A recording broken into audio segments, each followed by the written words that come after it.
Raríssimos e raríssimas, bom dia, René de Paula Júnior falando aqui no Radinho de Pilha, gravando um pouco mais tarde nessa sexta-feira, testando aqui um arranjo um pouquinho improvisado, vamos ver como é que fica a qualidade disso. De qualquer maneira, é só um experimento, espero contar com a bondade e complacência de vocês, enquanto ainda nesta casa nova, nós estamos terminando a mudança, estou cercado de caixas, a qualquer momento furadeiras e demais ruídos da construção civil podem atrapalhar um pouco aqui a nossa conversa no final dessa semana um pouco tumultuada, mas hoje é dia 2 de fevereiro de 2024 e, como sempre, sexta-feira para mim tem um certo sabor de olhar para trás, de ponderar, de refletir, de tentar descobrir conexões, mas é lógico, a gente está sempre exposto a coisas que caem no nosso colo, a encontros, a acasos, e tem vários acasos aqui interessantes. Eu estava ouvindo agora no caminho, buscando coisas de lá para cá, da casa antiga para a casa nova, e eu vim ouvindo um episódio do Hard Fork, que é um podcast sobre tecnologia que eu gosto bastante, acho que um dos meninos é do New York Times, eu não tenho certeza, e eles estavam falando sobre um apocalipse, o apocalipse das notícias, do quanto que, mais uma vez, né, o universo inteiro do jornalismo, ou mesmo do conteúdo, está em crise de novo por causa desse choque cataclísmico, né, desse meteoro que foi o digital numa indústria que já estava relativamente consolidada. Foi bom ouvir isso de novo.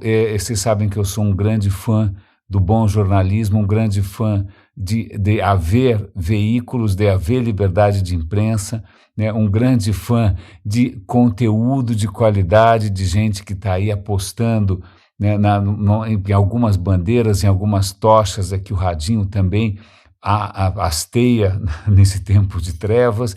Aliás, fazer um pequeno parêntese aqui. Relativamente, não digo relativamente, é muito oportuno a gente trazer de novo a questão da veracidade, do profissionalismo, da transparência, da ética, no momento em que, 2024, mais de 40 países no mundo vão passar por eleições nacionais, mais de 40 países no mundo. E, por coincidência, acho que a população envolvida é mais ou menos 40% da população mundial. E daí que esse é o primeiro ano com ChatGPT. Então veja o que é o ChatGPT, o impacto que isso tem em inúmeras indústrias, em empregos, etc. e tal, mas o impacto que isso pode ter em eleições.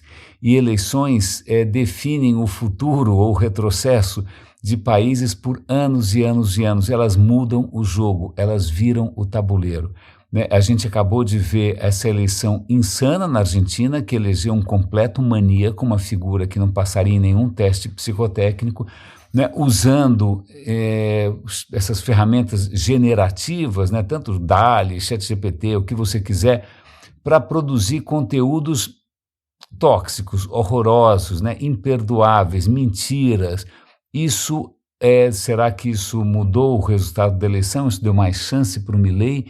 Não dá para saber, jamais saberemos. Isso é um trabalho para historiadores, se é que ainda vai haver historiadores, né, com essas revoluções todas. Então, vamos manter isso em mente. Não é assim uma preocupação de fundo leve, né, 40 países, incluindo Estados Unidos, o Trump, o que parece para mim que talvez eu seja antigo, talvez eu seja anacrônico, talvez eu seja patético, talvez não, certamente eu sou quixotesco. A volta do Trump é praticamente a volta dos mortos-vivos, põe em xeque qualquer... Eu não consigo entender como é que há pessoas que ainda têm alguma expectativa de que esse mundo faça algum sentido ou que tenha divindades generosas abençoando sei lá quem. Não dá para entender, né? A volta do Trump, a persistência do clã dos Bolsonaros, a volta da corrupção do PT... O quanto o ChatGPT e essas ferramentas vão complicar tudo isso. Aliás, acho que até vale a pena, eu vou dar um link aqui para uma reportagem do Otávio Guedes, muito boa, em que ele inclusive conversa com alguém aqui que a gente sempre elogia no Radinho, que é o Eugênio Butti, o professor da ECA, em que ele está mostrando que, infelizmente, a Secretaria de Comunicação desse governo aprendeu com a anterior e está usando recursos públicos basicamente para produzir memes, né? Para usar o seu poder, para usar os seus veículos na geração de memes engraçadinhos, difamatórios. Então esse é um ano provavelmente decisivo, não para quem está vivendo, continua no Tinder, no TikTok, não vai perceber.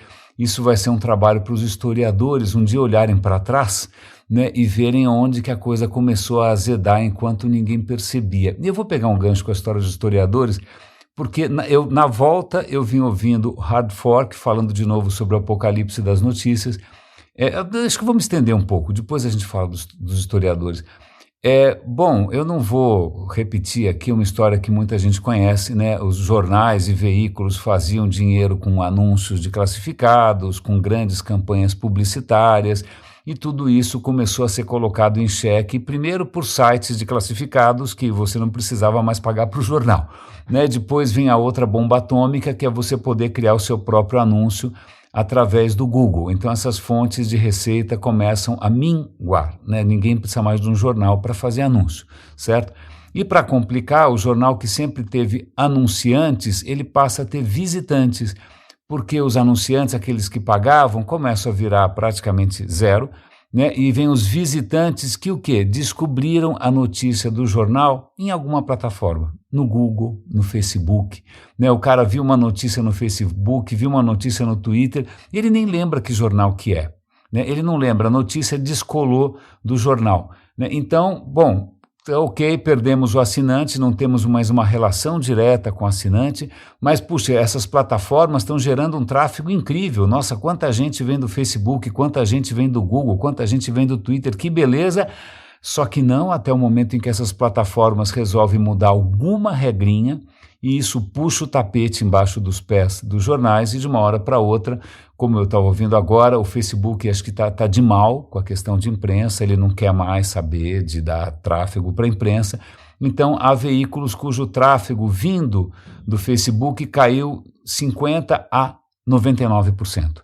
Então basta uma decisão do Mark Zuckerberg, ou de algum engenheiro, de algum criador de algoritmos, para que de repente a torneira seque, né? Para que de repente pare de jorrar.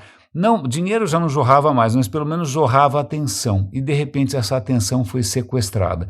E aí, falando de novo no ChatGPT, tem um outro perigo à vista, que é o seguinte: se você fizer uma busca no Google, ou mesmo se você perguntar para o ChatGPT, ele vai te dar a resposta que você quer, sem dar o link de volta para o site que ele encontrou essa notícia, né? Ele vai poupar esse trabalho para você, mas no que ele poupa o trabalho para você, aquele jornal, aquele veículo, aquele blogueiro, aquele René de Paula, ele perdeu o tráfego, ele perdeu sua fonte de renda.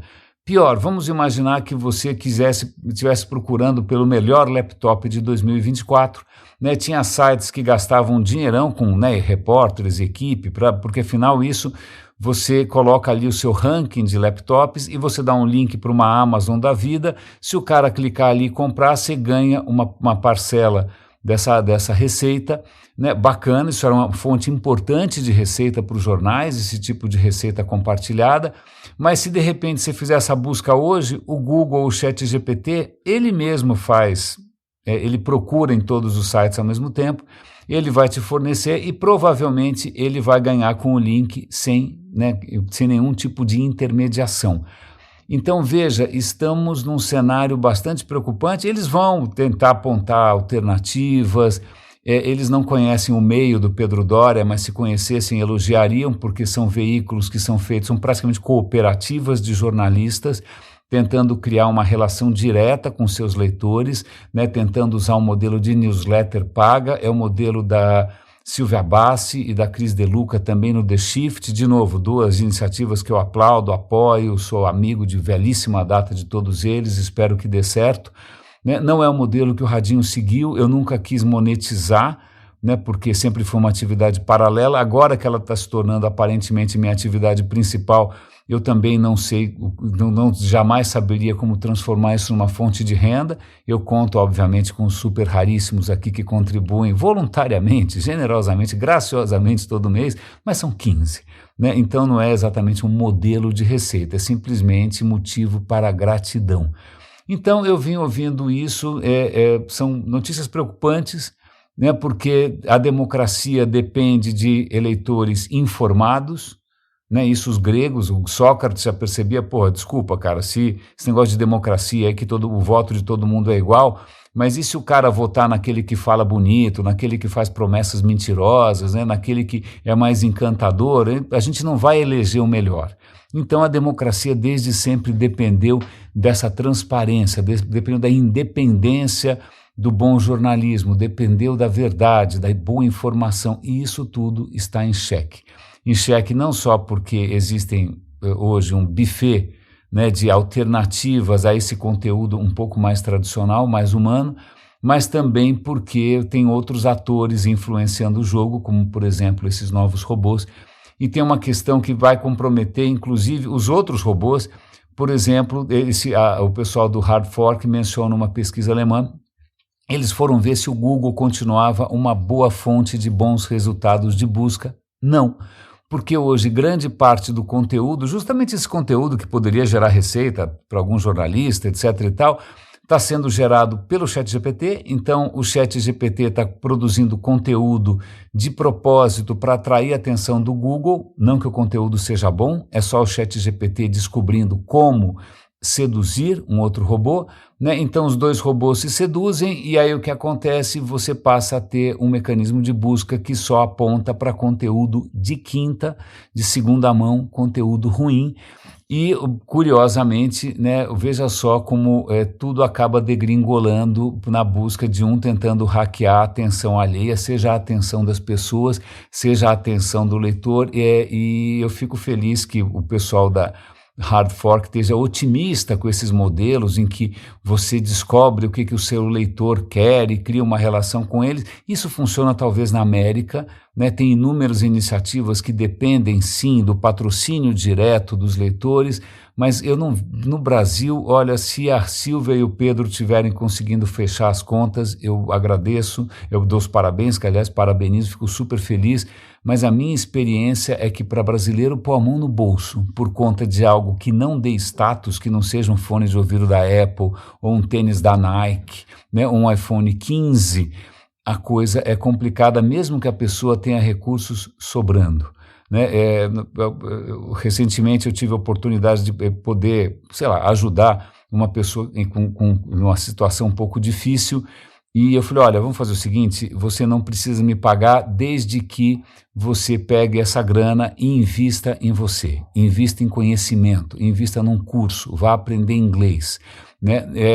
Quando você vai ver, e aí, cadê, está fazendo, não está? E aí a pessoa, de repente, está fazendo coisas que não necessariamente vão alterar o seu futuro, que podem ser coisas de vaidade, coisas de estética, coisas de consumo, coisas de aprovação social, mas que não são necessariamente um investimento na única coisa que as pessoas não podem roubar de você ainda, que é a sua capacidade de juntar Lé com Cré, que é isso que eu espero que o Radinho esteja estimulando todo santo dia. Né? Eu estava falando dos historiadores, eu fui atravessando a Avenida Paulista, atravessando os Jardins, atravessando Itaim, ouvindo histórias de Chaucer. Chaucer, um pioneiro da literatura inglesa, né, século XIV, que escreveu Contos de Canterbury. Eu acho que eu tenho uma edição aqui em casa, vou dar uma olhada, não é? Eu não li. Eu confesso, eu não li, tem algumas coisas realmente eu não li, mas eu acho que eu quero ler, por uma razão simples. Eu comentei ontem com vocês, né, dessas histórias todas que estão acontecendo numa Inglaterra que foi virada do avesso pela peste, né, onde de repente as pessoas podem reinventar a sua própria liberdade, podem querer questionar a ordem social, podem querer empreender.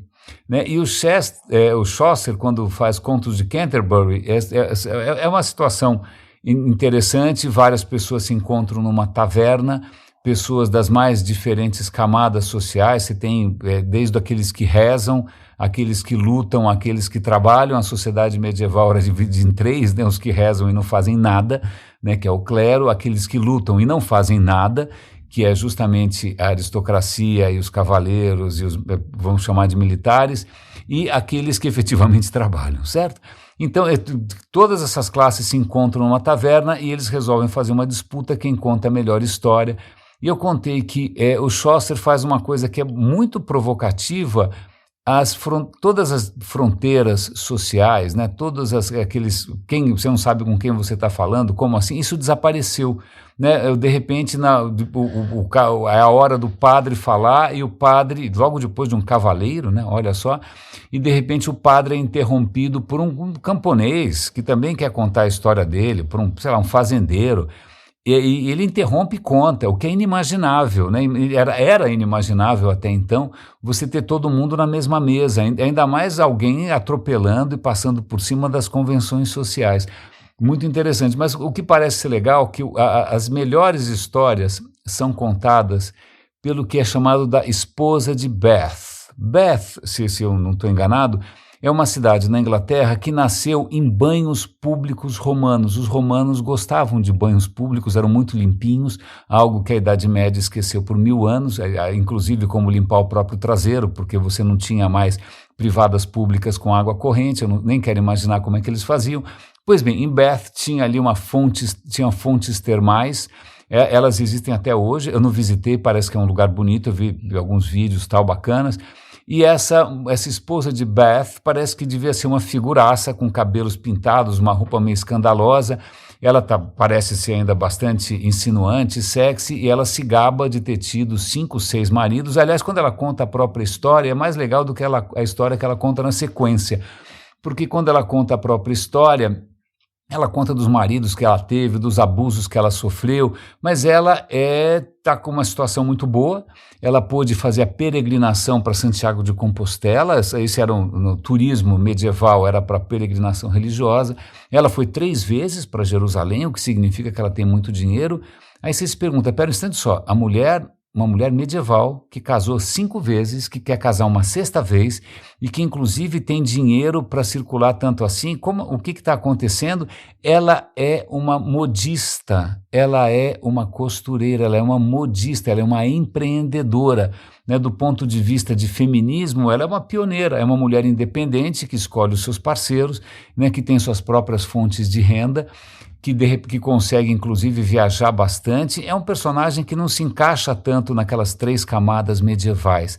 É uma coisa nova. Veja, Chaucer coloca isso de propósito, ele está retratando uma sociedade que já não para mais em cima dos mesmos pilares, né, onde o personagem mais interessante, mais vivaz, mais livre, né, mais alegre é justamente uma mulher independente, né, que está podendo, inclusive, escolher um outro marido. Isso que é bastante novo, né? Se você comparar com outros lugares na mesma época na Europa, isso também é bastante avançado, mas é que você tem essa liberdade de empreendimento naquela região da Inglaterra, né? E o Chaucer faz esse retrato. Então, veja, não é só literatura, né? O que ele está fazendo é um retrato bastante vivo de uma sociedade que está mudando, que o futuro a gente não sabe mais qual é. Ele, inclusive, está sendo bastante ousado, ao invés de escrever em latim ou em francês, não é? Ele está escrevendo no idioma falado nas ruas, ele está falando dos dialetos londrinos, ele está inventando palavras novas, como o próprio Shakespeare fez também, né? Então, tem várias ousadias aí, e várias sensibilidades extraordinárias do Chaucer ao mostrar, né, uma sociedade que está mudando, que já mudou, que foi mudada inclusive não só por forças econômicas, mas também por forças biológicas. Peste negra, que dizimou metade da população inglesa, né? E vale lembrar que estamos diante de um novo surto assustador de sarampo. Na Europa, os casos cresceram 3.000%, sarampo que estava perfeitamente controlada, sarampo que é uma das doenças mais contagiosas que se tem notícia. Se eu não me engano, uma pessoa contaminada contagia 17, mas eu estou chutando essa taxa de transmissão. Imagina, a Covid tinha uma taxa de transmissão por volta de 3, né? O R0 do sarampo é muito alto, 12, 13, 14, eu não sei, é um número gigantesco, tá? Eu vou dar uma conferida, segunda-feira a gente faz uma errata aqui, mas a taxa de transmissão do sarampo é brutal. E o que a ciência ajuda a fazer, é entender que sarampo não é um castigo de Deus, que não adianta rezar, que não adianta usar amuletos, adianta você tomar vacina, né? E inclusive, não só a ciência criou a vacina, mas a ciência consegue prever quanto que você tem que vacinar a população para o sarampo simplesmente desaparecer, ou ficar bastante controlável, certo? Esse número é acima de 90 e poucos por cento, é uma conta fácil de fazer. Adivinha o que aconteceu? Mesmo com todos nós tendo acesso a Google, à internet, a todos os jornais do planeta, ao WhatsApp, o que acontece? As pessoas estão retrocedendo para o pensamento mágico, para o pensamento ideológico, para o pensamento tribal, e as pessoas estão se vacinando menos. Quem comemora isso? Os vírus que começam a se espalhar feito loucos. Vale lembrar que sarampo mata, né? A gente está tendo, tem agora dengue de novo, o governo vacilou com a questão das vacinas, então temos aqui vergonhosamente uma epidemia de dengue e vai ser uma correria, né? Temos alguns surtos de algumas variantes de Covid que também podem se tornar especialmente preocupantes, mas sarampo estava controlado, sarampo não tem por que voltar, voltou porque as pessoas emburreceram, porque as pessoas estão achando que elas preferem confiar em outras fontes que não as fontes da ciência, porque afinal quem é a ciência, né, comparada com a astrologia, ou comparado com, sei lá, profetas e messias e visionários e videntes e numerólogos. Mas acontece o seguinte, tem várias coisas que eu acho que vale a pena lembrar. A primeira questão as previsões da ciência funcionam, né? Tanto que essa epidemia de sarampo não está sendo vista como um castigo divino, está sendo como um castigo da nossa própria burrice, porque todos os cientistas sabiam que isso ia acontecer porque os números estão aí. Então a ciência consegue prever um monte de coisas, consegue prever e consegue fazer alguma coisa a respeito e consegue evitar. Que a mesma coisa você não pode dizer da astrologia, reza brava, sei lá o que, jorei, ou outras coisas que em princípio não conseguem prever, não conseguem alterar o curso, né, não conseguem explicar, dão um certo conforto, né, naquela expectativa que eu nunca vou entender. É muito difícil para um ateu entender que você acredita numa criatura universalmente boa, mas que por acaso vai querer beneficiar você. Né, vale lembrar que a história de uma dessas fés justamente foi alavancada por um imperador romano que estava numa situação miserável diante de um combate, ou seja, ele ia matar ou morrer. Ele vê uma cruz no céu, ele ganha a batalha, ele acha que esse negócio dá sorte, né? Então toda vez que eu quiser matar muitas pessoas e sair ileso, é melhor eu carregar esse negócio no peito. Então algo me diz que não era bem essa a mensagem dos mandamentos, nem daquele cara que morreu na cruz, mas eu não consigo entender por que as pessoas continuam achando que vale a pena rezar para ganhar na loteria, para ganhar mais dinheiro, ou então para que em um acidente o abençoado seja você, não o outro. Né? E aí, desculpa, eu tenho eu não sei, acho que vou perguntar para o ChatGPT, né? Mas é capaz que ele já tenha entendido tudo isso e esteja por condescendência, por complacência, por compaixão, esteja me poupando da verdade gritante que talvez a gente não tenha jeito, né? Talvez a gente não tenha jeito e talvez a gente tenha que se entregar, delegar justamente a sabedoria sei lá, completamente opaca, né, desses algoritmos, e nós estamos sujeitos de novo a outras divindades ainda mais impenetráveis. E de novo divindades que curiosamente parecem ser um excelente negócio, né, para quem controla aí as chaves do reino. Desculpe o pequeno desabafo. Meus caros, sexta-feira eu tenho que encerrar esse episódio um pouquinho mais cedo, espero que a qualidade do áudio tenha ficado razoável, porque minha mulher está chegando daqui a pouquinho com malas e malas de roupa e eu quero ajudá-la a dar o destino devido, né, a tudo aquilo que estava encaixotado. Raríssimos e raríssimos, muito obrigado pela companhia, pelo apoio, pelas dicas, pela paciência com as minhas idiosincrasias. Cuidem-se, por favor, um abraço e até segunda-feira.